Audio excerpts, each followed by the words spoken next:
ถึงจะอยู่ไกลดอนใส่บ้านเฮาคิดฮอดบ่เศร้า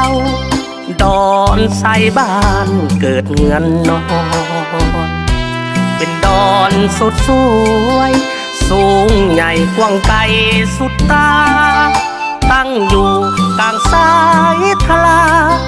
ลมพัดพาเย็นซื่นสุขใจดอนใสแห่งสุขีห่มเย็นสาวดอนนั้นเป็นคนดีและมีน้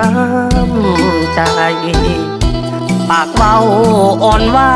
นสมเป็นลูกหลานคนดอนฟังลำขับสีพันดอนสุดอ่อนซอนสะอ่อนแท้เดดอนใสวิไลด้วยธรรมศาสตร์ดอนเดียละดาบ่อาจจะพันละนาดอนเล็กดอนใหญ่เกาะกายกันจนเลืองลองย้ายตามลำน้ำของพายเหงื่อลงเที่ยวสมสุขใจ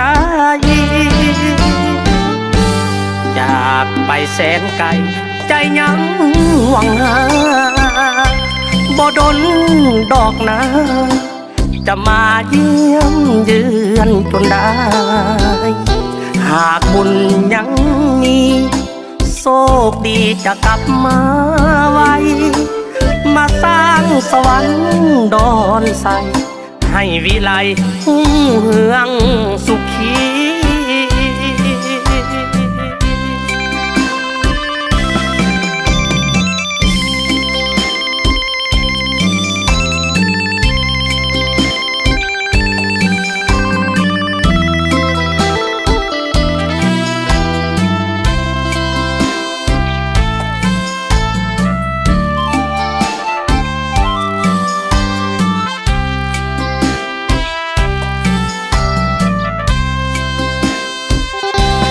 ดอ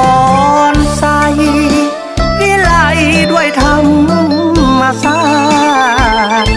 ดอนเดียละดาบ่อาจจะพันละนาดอนเล็กดอนใหญ่เกาะกายกันจนเลืองลองย้ายตามลำน้ำของพายเหงื่อลงเที่ยวสมสุขใจอยากไปแสนไกลใจยังหวังหาบ่ดนดอกนาจะมาเยี่ยมเยือนจนได้